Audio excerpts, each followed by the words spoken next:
Therapy Roulette, consent event, trauma disguised as comedy. Therapy Roulette, consent event. If you don't have problems, then you're likely repressing shit and you should find a therapist who's not me.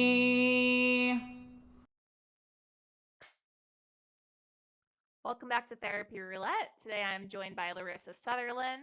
She is my former coworker. She's an environmentalist, a student, currently studying marriage and family therapy. Larisa, welcome. Hi, thank you. Thanks for being here with me. Yeah, of course. Thanks for inviting me. Of course. It's so funny you dropped the bomb that you're studying marriage and family therapy moments before we started recording. Yeah, it's pretty new. I started in January, so haven't been doing it too long, but feels like forever. You jumped in at the winter semester. I think it was Or technically the- spring. Spring, yeah. Yeah. The second semester of the year. hmm Very cool. What made you make that change? Because we were working in entertainment together a few years ago. Yeah. I was kind of disenchanted by the whole entertainment industry. I don't really like how people are treated most of the time and how it's not like my whole life where I've gotten climbed my way up, shall I say, it's based on merit. And so that's what I'm used to. It's like you do a good job, you get rewarded, you move up in the world. But in entertainment, it really seems to me like it's just luck of the draw. It's whoever you know, it's the right place at the right time. And I didn't like that because I don't have control over that. So I was like, maybe this isn't right for me. What really like made me take a turn was I was being coached by this like industry professional who was giving me advice on like my look and how I can be a specific character that's like hireable or whatever. And she told me to cut my hair shorter, which I was like, okay, yeah, fine, whatever. And to get baby bangs, which I was like, I have no idea what that is. And when I looked it up, it's like bangs that are just like this short. And I just about cried. I was like, oh my God, like, no, thank you. Like, I don't want to do that.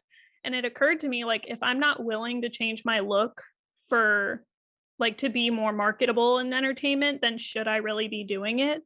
And so that kind of sparked this whole thing of like, am I in the right industry? Should I keep going with this? And then my undergrad's in psychology. So I was like, maybe I return to that.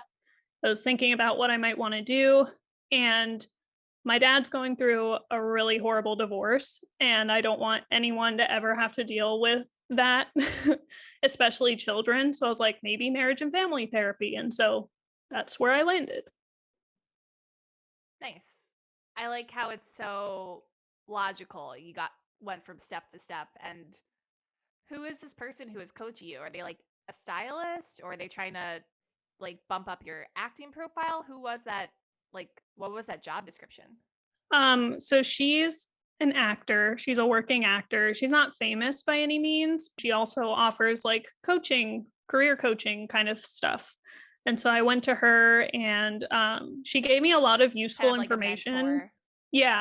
Yeah. Except for that I had to pay her. But I got a lot of good Paid information mentor. from her. Yeah. But just I mean, if anything, it was worth it because it made me realize like maybe this isn't for me. Yeah, I mean it shows you how far you're willing to go to get to that end goal. Yeah. And it sounds like for you the deal breaker was baby bangs. Yeah. I guess so. Because that's so wild to me. She was like, look this certain way in the chance of booking more gigs. It's not like you were trying to film a pilot or like book a specific gig where they wanted that look. Right. Yeah. It was just to be more marketable. Okay. Good for you. Say no to that. Yeah. I was like, baby bangs are not going to suit me. So I'll pass. Thanks.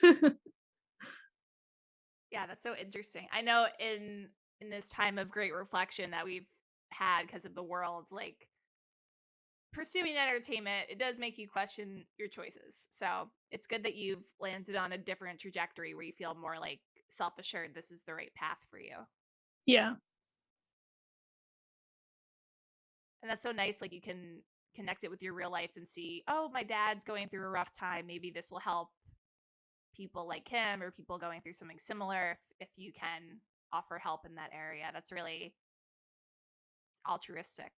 I like it. Thanks. Yeah, I mean, it's really for the benefit of children whose parents are going through divorce because, like, I don't necessarily want to work mainly with children, but with couples who are like on the brink of divorce or are going through divorce. And if they have children, I want to make the whole process as smooth as possible because I'm a child of divorce. My parents divorced when I was young, and their divorce was like ideal. I never heard them fight.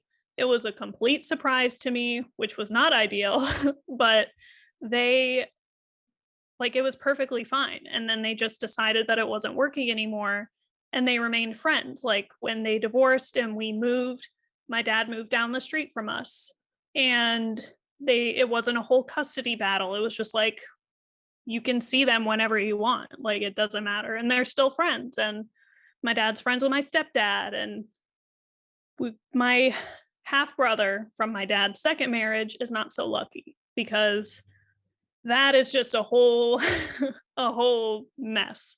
So I want to make the process as much like my parents' divorce was if it has to happen so that the kids aren't like traumatized for life because my brother is going to have a hard time Yeah. like for the rest of his life. Yeah, like you were lucky enough that your parents were civil about it. Like they could work together. Yeah. And that's hard because like relationships are so messy and you don't really know what parents go through as a child because you only see what they show you. So Yeah. you were lucky. Oh yeah, for sure. I know majority And of now you're, people aren't like that.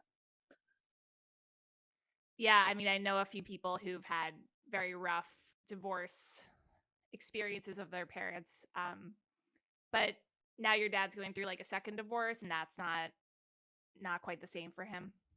No, this is like it's probably one of the worst things that's happened to our family as a whole, which is very fortunate for us, like that we haven't had such awful things happen to us that this is the worst, but it's also just like Yeah. really bad. Yeah. At least it's coming in 2022. It wasn't 2020. Oh my God, no, this has been going on since 2019. So it's been the Oh, whole never time. mind. Strike that.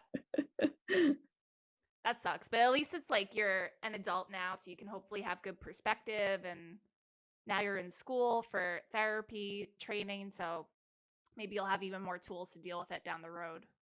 Yeah, and hopefully what I learn can help my dad and my brother kind of move on from this and heal once it's finally over. Yeah. It must be a fascinating thing to study because, like, I'm always attracted to the idea of family, dysfunctional family, the relationships within families. Like, you just can't look away from that stuff because it's all so different, individual to individual. It's so appealing to watch, like, in TV form or fiction form. But then in real life, it's like the worst to experience. Yeah, yeah. It's complicated. Yeah. That's for sure.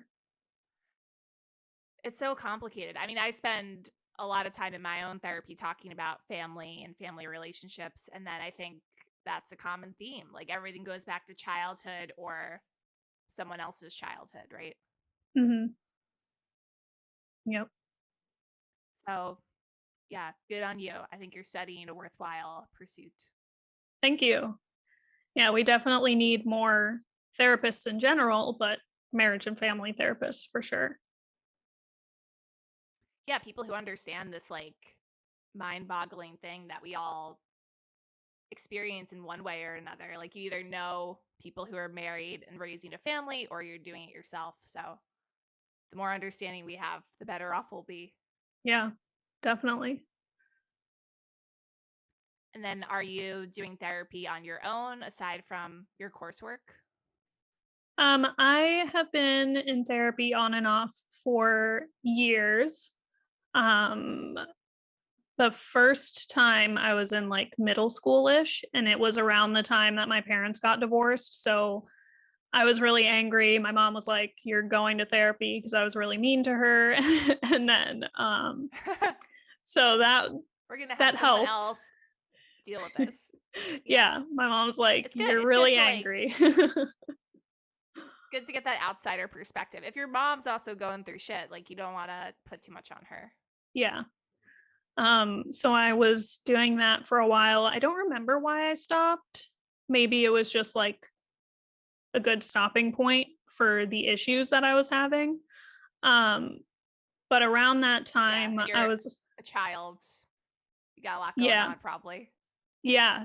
And, in addition to the divorce, I was also diagnosed with OCD, anxiety, and depression. So I was like, oh, cool. Like, yeah, this is great. Thank you so much. I'm going to deal with this for the rest of Yep, my thank life. you for that. A trifecta diagnosis, sure. Yeah. And of course, they're all like comorbid with each other anyway. So the chances of having both and three of them are higher. But then I saw a therapist again At in least high you know, school. at least you know, and then can manage, like hopefully after the diagnosis. Yeah. Yeah, I learned how to cope with a lot of the symptoms. I still struggle with some of them today, but I obviously have a much better understanding of how they can be managed now. Especially Hmm. in school, because you learn more about it. And I'm like, okay, yeah, like if I wasn't doing this before, then I can implement it now.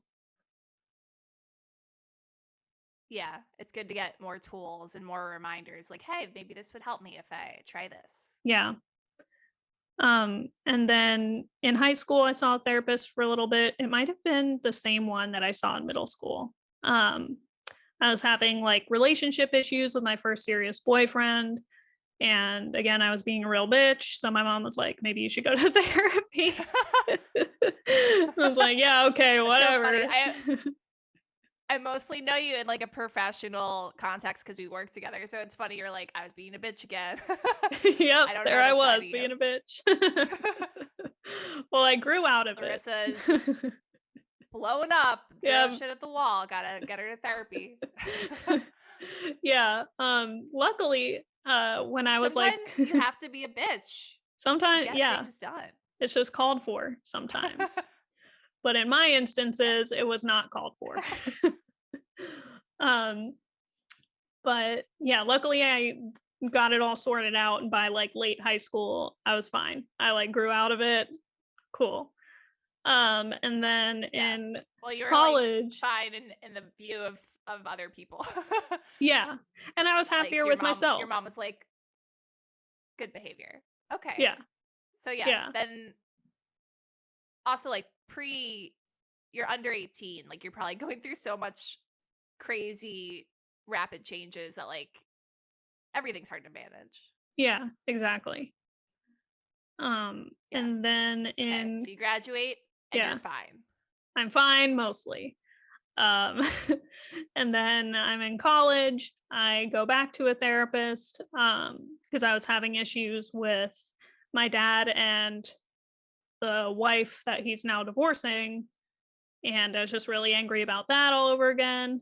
Um, she wasn't very helpful though.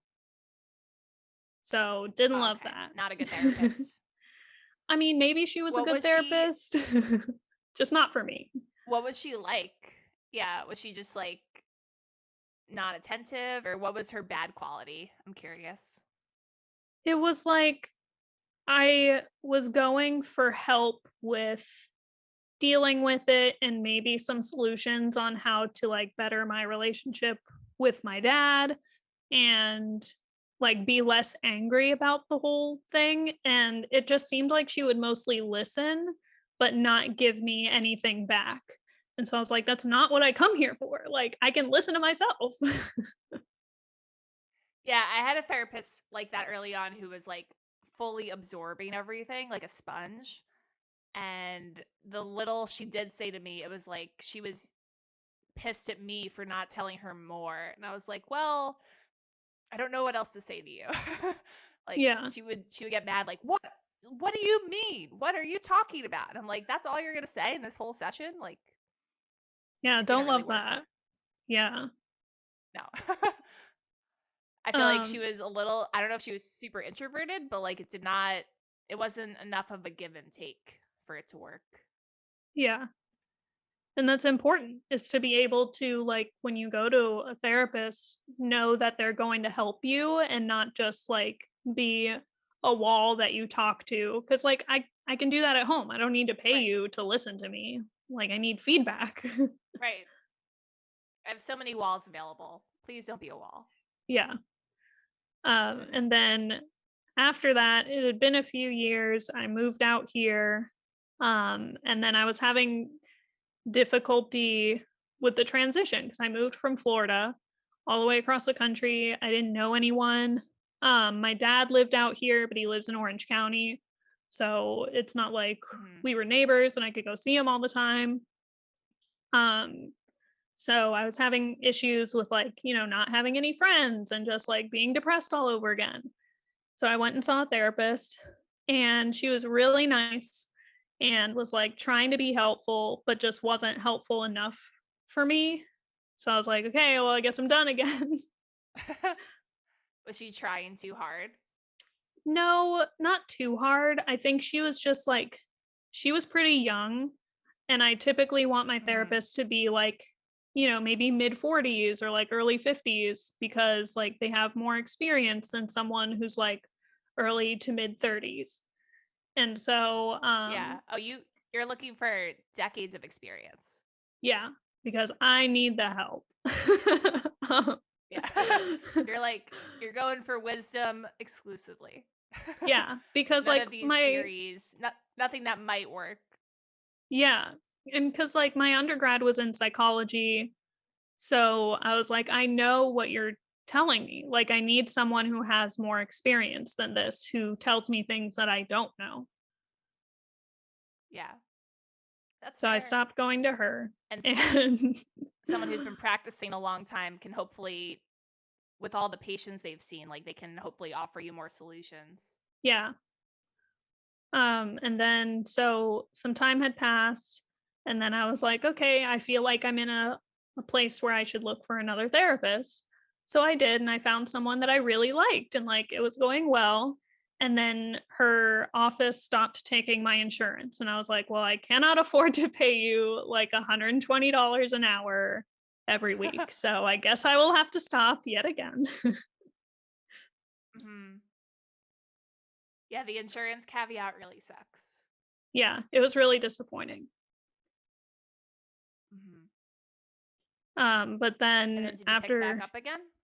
yeah, after some time, I was like, okay, it's time to look for a new therapist. I found out that Hmm. I'm allowed to stay on my parents' insurance until I'm 30, which is great. So I was like, cool, still have insurance.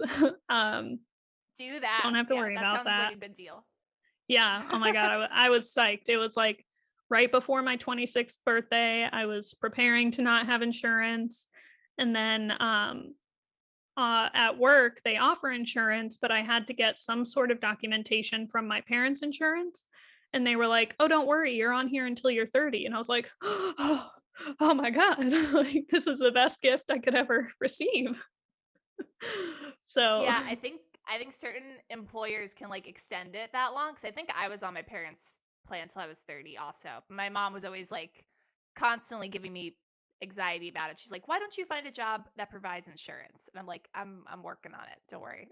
yeah. So that was But great. if you And have that offered, it's so nice. yeah, it's truly a luxury. So Hmm. I found another therapist, and this was very recent. Things were going well, and I didn't even have a copay. I was like, this is great. So happy. Ooh, Awesome. And then sometime it's in like it's free. January, yeah, no, I didn't have to pay anything. It was amazing.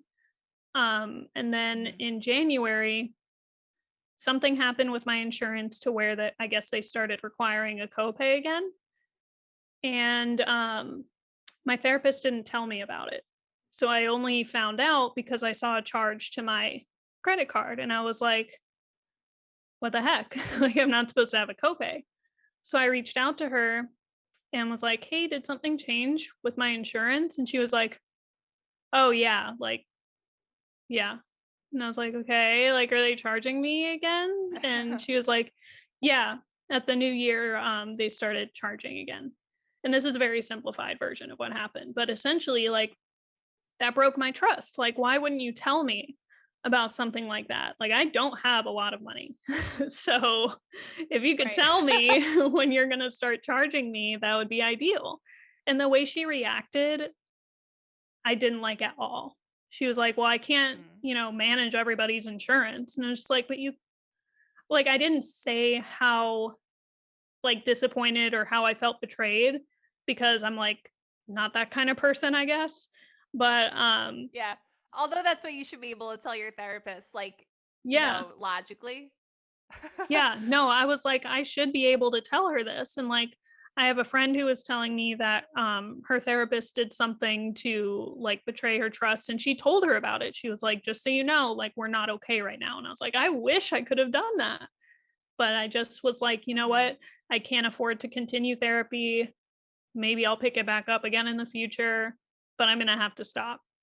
And while that's true, I also just felt betrayed. Like, she broke my trust. And, the therapeutic alliance is the most important part of therapy. So, how could I continue working out my problems with someone who I didn't trust?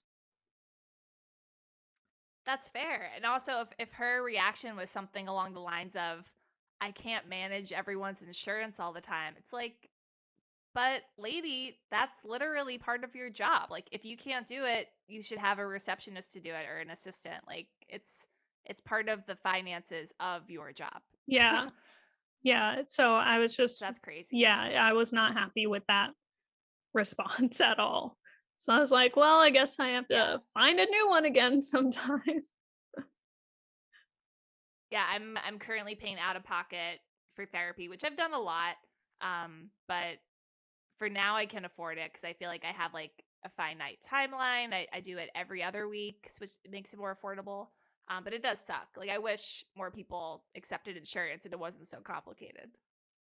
Yeah. Insurance is like, I kind of grapple with that for when I'm going to be practicing is like, I feel like I need to accept insurance because a lot of people won't be able to afford it otherwise. But I also know, like, my aunt's a therapist, my friend is a therapist, and they say insurance is a nightmare. And so I'm like, great, something to look Yeah, forward it is. to. Yeah, I guess you could be picky about it and only accept certain ones, or you could do it in the beginning of your career and then like switch out of pocket or something like that. Um, I can only imagine all the clerical problems that will come your way, but Yeah. knowing it's going to be challenging, at least you can mentally prepare for it. Yeah, exactly. And hopefully get help in understanding all of the crap that comes with insurance. Yes. And hopefully in our lifetime, someone in Congress overthrows the healthcare system and we could make a better one, but for If now, we'll only. try to figure out this whole mess. Yeah. Yeah, I won't hold my Something's breath. got to give. Yeah. It's so crazy. Like, whenever I try to look at my insurance and understand it, it drives me insane. It's like, I'm a Yeah. capable person. I know how to read and interpret stuff pretty well, and I can't with insurance. I just can't do it. I don't even bother looking. I'm like, whatever. I just take it and you better work out for me. I don't know. Yeah, like, there's only so much you can take in. Like, I want to know what I'm paying for with my salary at work, but also I don't want to spend days of my life analyzing documents. It's so draining. Yeah, definitely. Yeah.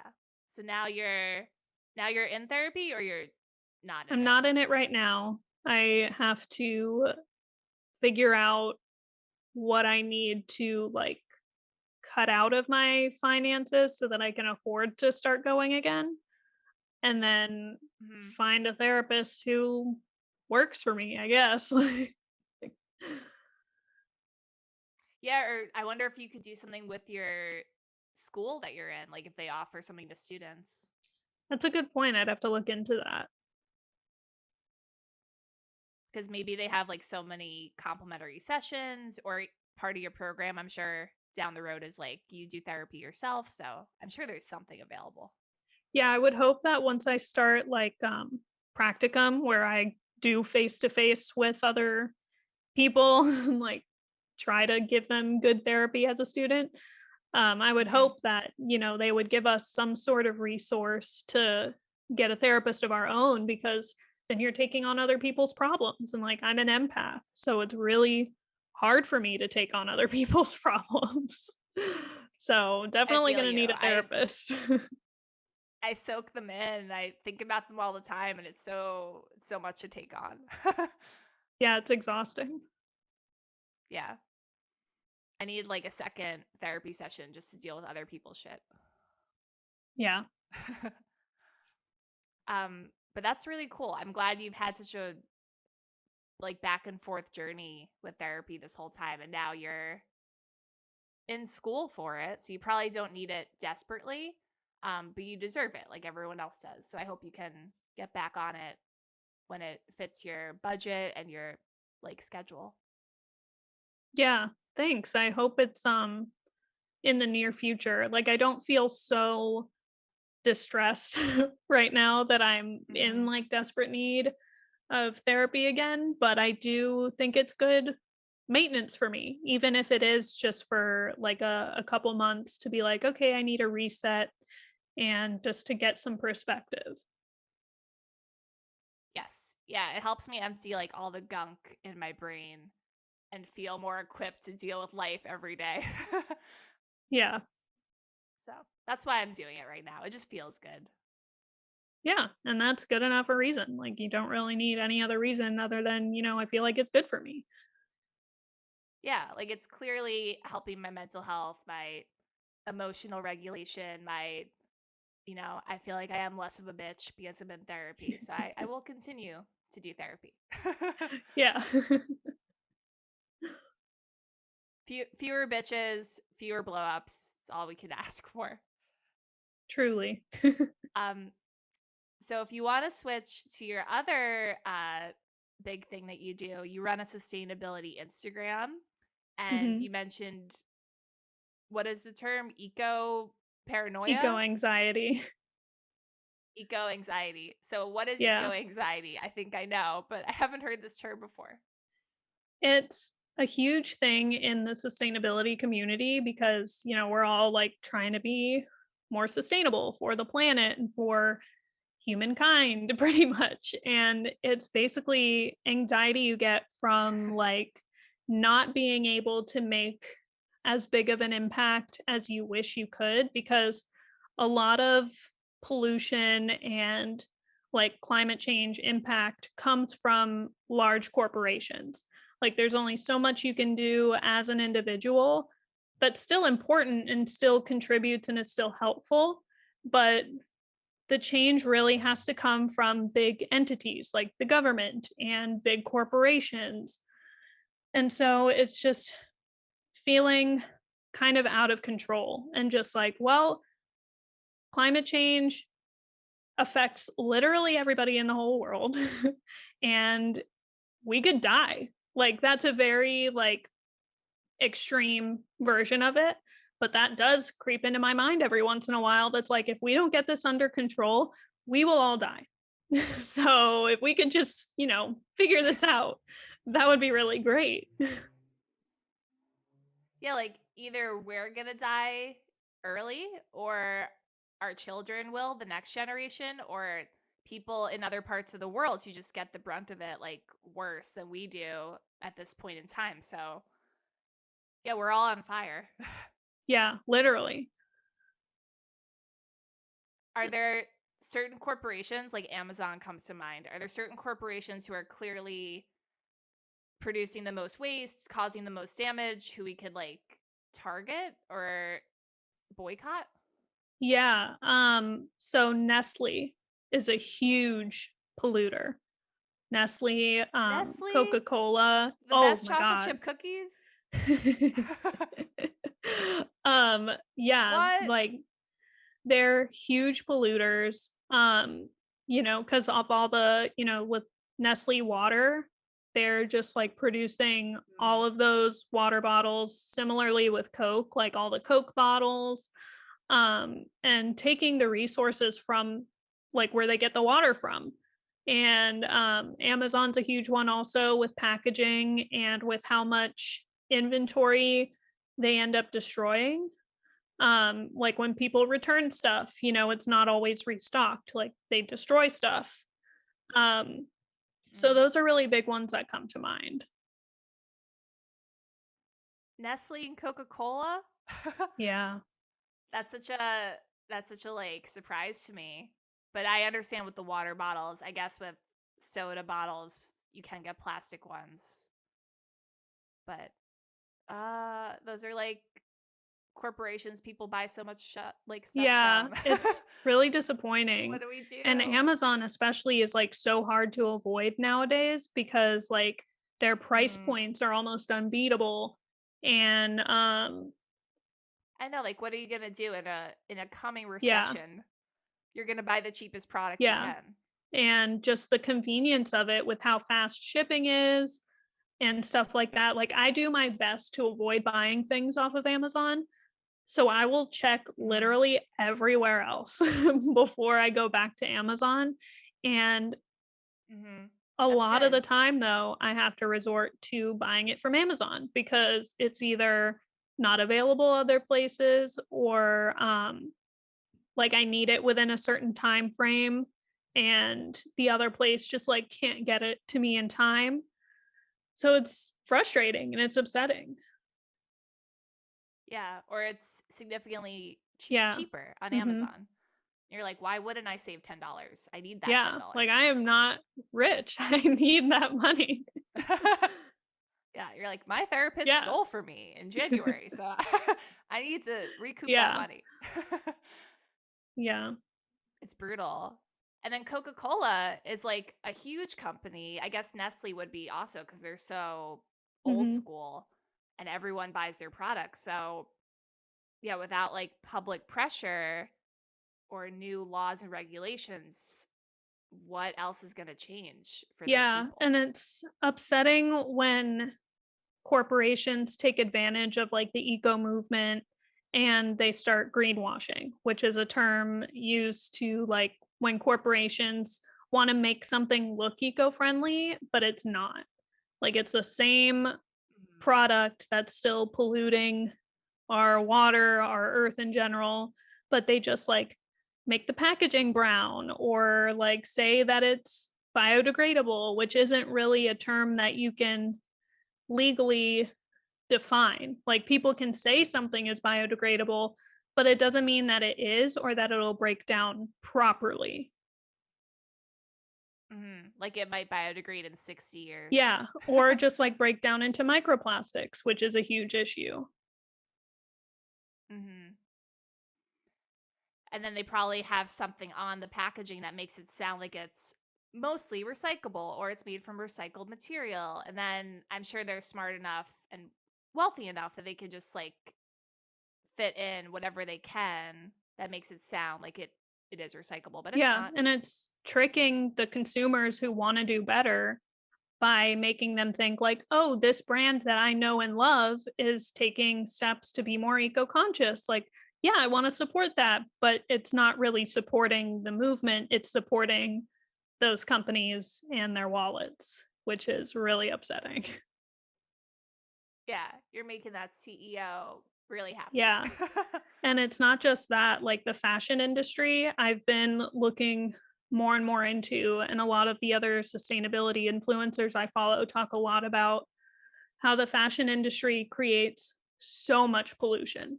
Like it's insane. Mm. Like I think I don't want to misspeak, but it's a very high percentage of our clothing goes straight to landfill. Like the Yeah, I mean, what else are you going to do with clothing that's like run its course? You have to throw it out, right? There's only so much repurposing you can do for like a pair of old shorts. yeah, and what's upsetting is like the overproduction because of our overconsumption, and then just clothes aren't made to last anymore. Like the whole fast fashion trend kind of thing, like Forever 21, H&M, Shein, Mhm. Shine, however it's pronounced, whatever it is, are really big I don't know. polluters because their clothes are such poor quality that they'll fall apart almost immediately, and they take advantage of the people who make their clothes, which is a whole other thing. Is like these people are being exploited. And so a lot of what I'm trying to do after learning about all of this is I thrift a lot more, and I buy from Mhm. sustainable brands that are like fair trade certified. They're transparent about their factories. They only use like organic cotton or other like um, recycled materials when they can't use natural materials. So, um, yeah, it's crazy. What's a sustainable brand that you like? There's one called Mate, the label, and Mhm. they're like just basics. A lot of sustainable brands are basics. Tees, Mhm. tanks, sweatpants. They, We all need yeah, basics. and they're all organic cotton. They are, I forget what the actual. It's like a bunch of letters. Let me look it Mhm. up real quick. That's interesting though. Like I am a big was a big proponent of Forever 21 in my 20s, and I still like love those clothes. So I try to keep them in good condition. If they're holes produced, I try to get someone to sew them. But yeah, that sucks that so many people just throw them away and they're like, "Oh, time to buy a new dress at Forever 21." Yeah, and the most sustainable option is just like continuing to use what you already have, even if it is fast fashion. Because like I have stuff that I've had for years and years that is still in good Mhm. condition, and I'm not gonna just throw it away because maybe it's not my style anymore. Like there's some stuff that I've put away and then gone back to that I'm like, okay, I like this again, you know? Um, Yeah. Like maybe it probably will come back in fashion down the road, or you could hand it down to like a relative or something if you want. yeah. And there are also a few companies, sustainable companies, that are doing take back programs where like you buy a like a take back bag and you fill it with old clothes no matter what the condition is. You send it back Mhm. to them and they turn it into like housing insulation and like other stuff like that. So it's a completely different use of the clothing, but it's giving it a second life. Oh, no way. I'll have to look that up. Yeah. One company in particular is called 4 Days, and they have the take back program.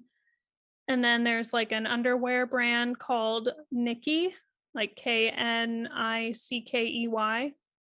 they Mhm. take back like socks, underwear, and do the same kind of thing. And then you get discounts on your next order, which I think is a great incentive. Yeah, that's so cool. Plus, I have a house that needs insulation, so I could totally Yeah. totally support this. Yeah. That's awesome because I really have to do a big like spring cleaning of my wardrobe, and I'm like I just need to make a pile of like donate or this is beyond repair. Like what do we do? And just clear out the house of clothes I don't wear. Yeah. And I've been listing a lot of stuff on Poshmark, which is Hmm. like a thrifting app, essentially, a secondhand clothing app. And I've been buying a lot of clothes from Poshmark, excuse me, recently when I'm Hmm. like, okay, I specifically need this piece of clothing. And it's going to be hard to find in thrift stores because it's like out of season or whatever. So I'll just hop on Poshmark. And of course, somebody's selling it. So it's like, Hmm. okay, great. I'll Yeah, buy it. they always have very specific stuff because everyone's like getting rid of this thing they bought once, and now they're like, why did I buy these pink sunglasses? So Yeah. Poshmark for all your specific needs. Hmm.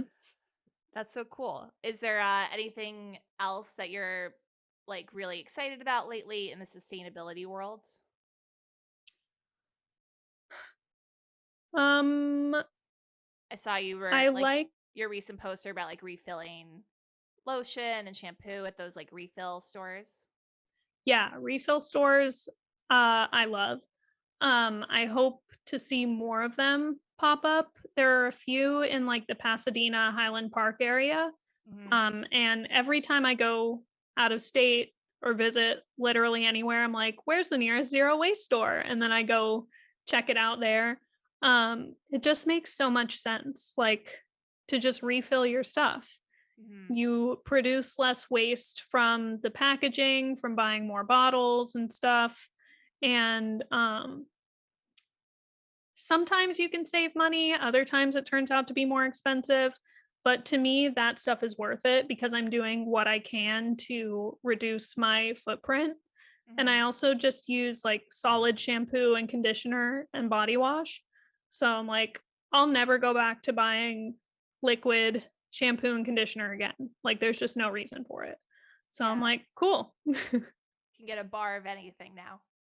Yeah, which I love. My dish soap is solid. Like, I don't want the packaging. Yeah, you're like, I don't need this giant box. It's not recyclable. This plastic container. Yeah, That's good. That's very inspirational to hear. Like you're like really trying to live a zero waste lifestyle. as close as I can. And of course, zero waste living is not really possible in the society we're in right now, but there's a lot that can be done in the ways of like reducing the packaging that you get and therefore the waste you produce. And every time I convert one of my family members to like refillable stuff or solid stuff, I'm like, I'm doing what I can, and Yeah. that's what counts. Yeah, start with the family and then you'll branch out to like your cohorts in your program and then Yep. your clients and everyone you Hmm. meet. Yeah. In my practice, I'll have like a box of reusable tissues, and I'm like, don't worry, I washed this, but here you go. Like, That is something I never thought of. Reusable tissues. hmm, Do you I think haven't that's tried them yet, but they're out there they're and I out will there? try them. Yep. Oh, no way. I've I've tried to jump on the napkin train, like having cloth napkins, but tissues I did not think of. Yeah. There's a company called Last Object that does a lot of stuff like that. Like, they have reusable Q-tips, which is basically just like silicone, and then you wash it when you're done. And Okay. then the reusable tissues are like just going back to the days of handkerchiefs. And True. you're like, okay, pull it out of my purse, wipe my face, I'll wash it later. Yeah. I'll just keep that in my own laundry and Yeah. hopefully not keep anyone else's tissues. Yeah. That's funny. I'll have to look into that last object. Hmm. Very cool. Do you wanna? I'm gonna ask you at the end also, but if you want to promote your Instagram so people can find you and more hot tips. Oh, sure. My Instagram is sustainably Larissa with one S. And Larisa. yeah, I haven't posted in a while. I haven't felt as inspired, but I'm constantly like sharing stories with like new eco updates and good eco news. I love seeing good news out there. So yeah. Whenever you can find good news, like scream it from the rooftops. Yeah, Whenever it seriously. appears. So we're coming to the end of the episode. Is there anything you'd like to vent about that's on your minds? I think I pretty much covered it. Just feeling anxious about corporations ruining our lives, the usual. Yeah, I don't want to put you on the spot, but is there anything we could do, like as a regular person? How do we take down the corporations? How do we make this better? Um, the most impactful thing, I believe, is being conscious of your purchases, Hmm. because what matters to these corporations is how much money they're making. So if you make a conscious effort to stop buying, let's say, like, I don't know, Garnier, the shampoo and conditioner from them that comes in plastic bottles, and you switch to solid shampoo and conditioner, for example, or like you just start going to a refill shop. That signals to them like we're losing customers because they want more sustainable options, like truly sustainable, because people see through the greenwashing. Just because your packaging says like I love Mother Earth or it's brown or green, like people aren't going to automatically buy it. Mhm. So just letting corporations know through your purchases. You can also like write them emails. There's a new app I discovered from an Instagram eco influencer called Remark, and it lets you give feedback to like grocery stores. And it's like it's anonymous. It keeps your contact information private, so they just respond, and then like the app forwards you what they say.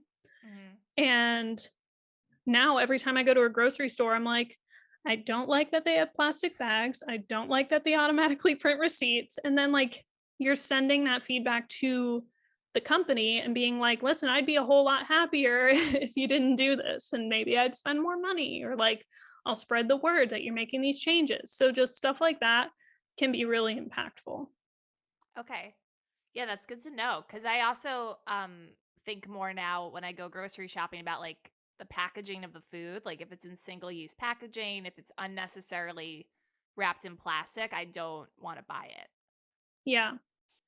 And I'll And give a I shout out to Sprouts because they have their bulk section. And so I just bring like my reusable produce bag, or like just a paper bag, and just keep refilling it from the bulk stuff and being like, okay, great. I've saved myself and the planet from other packaging.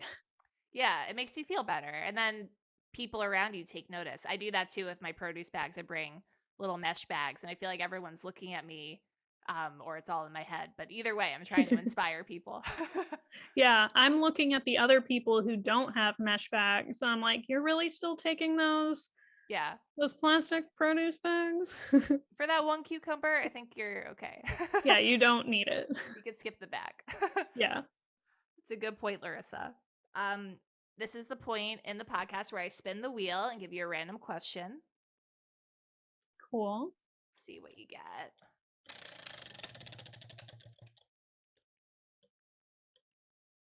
This is a 4. That's such a cute wheel. Thank you. I love wheels. I mean, as you know, we've worked on game shows together. Yep. um, Larissa, what do you think stands between you and happiness? Oh man. Kind of a deep question. Yeah. Ultimately, I believe that people get in their own way of happiness. Cuz my mom told me this my whole life when I was really angry and a bitch. She was like, you have more control over your life than you give yourself credit for. Like life is truly what you make it. Mhm. And I also learned that a lot from my boyfriend. Like he's very like, if I can't control it, I'm not going to be upset about it. And just tries to look at the brighter side of things. And I'm typically inclined to be pessimistic, but with the inspiration from my mom and my boyfriend and other positive people in my life, I've been able to kind of tweak my perspective to try to look at things from a more positive angle. And I think that helps a lot in my happiness. Like I've never been happier in my life than I am now. And I contribute that to like just a change in perspective. Like, sure, I'm still going to be unhappy or upset in certain times, but it won't affect my overall feelings of happiness. And I think, even people who are like not in the best of situations, if they can find a way to view things positively, then why can't I? Because Mhm. I come from a very fortunate and privileged background. And so I'm like, you know what? I'm in a good position. Even if I'm not where I want to be, I'm in a good position and I should just be happy about that. Yeah, like you're not struggling so bad that you need to like wonder where your next meal will come from. You're Yeah. able to worry about a little bit more and give back a little bit more, and being aware of that and wanting to give back more is awesome. Not a lot of people care. Yeah. And that's a huge thing too, is like people don't realize how good giving back makes you feel. Like saying it like that makes it sound very selfish, but I feel like it's okay to come at it from a selfish angle if that's what it takes to get you to be altruistic and like to give back. And I make sure to like earlier I went to Coffee Bean and I held the door open for someone and he was like, "Wow, thank you. Like you're such a nice lady." And I was like, "Oh, thanks." Like I'm just doing what I can, and just like whatever you can do that'll contribute to your happiness and the happiness of others. I think Mm. that's what's going to get you to that point of happiness. And you're only standing in your own way. Yeah, just being able to consider other people and how your actions affect them, putting your own perspective into play, like, hey, I'm having a better day because I am choosing to think optimistically. Therefore, I will help this person, hold the door open for them. That, it sends like a trigger of actions that guy probably had a little bit of a better afternoon because you held the door open for him. Yeah, exactly. It cascades and it has a bigger ripple effect than I think a lot of people give it credit for. Yeah. And coming from a person who struggled with depression a lot and still kind of does, like, it may seem impossible to change your perspective every now and again, but I promise you, like, as soon as you do, it makes such a huge difference. It really does. Like you're driving the car on the road of your life, and all the weird sayings they put on sunset photos, like they're all true. Yeah. You just have to like remember like, yeah, this kind of sounds like bullshit, but then if you put it into action, it changes your life. Yeah. And that's not to say that you have to be like toxically positive because that is a thing where you're like too positive all the time and you don't give yourself the space to feel emotions. Yeah. But I think, having a healthy dose of positive attitude while allowing yourself to be a human being and like feel negative emotions and sit with them and process them, like that's the key. Yeah, letting it all coexist. So you can be real, Mhm. pessimistic, predict the doomsday future, and then also think like, hey, how could I just have a good day today? Exactly. Yeah. Yeah. So well said. Thank This you. is this is the end. Tell us again your Instagram and anything you like to promote. My Instagram is sustainably Larissa, again with one S. And that's pretty much it. I'll promote my private practice when I get to it. Yes, Um, please do. yeah. That'd be so funny. You come back in a few years and you're like, hey, could you run a few ads for my private practice? Yeah. I'm the new BetterHelp commercial on all the podcasts. Hey, we need some competitors out there. That's true. Break up the monopoly. Yeah, I can't wait to see it. I think that's so awesome, and I'm jealous of like your syllabus and your reading list. I think that must be such a cool thing to study. Yeah, definitely. Yeah. Well, thank you, Larissa. I can't wait to talk again soon. Of Yeah, thank you. course. Thanks so much. Yeah.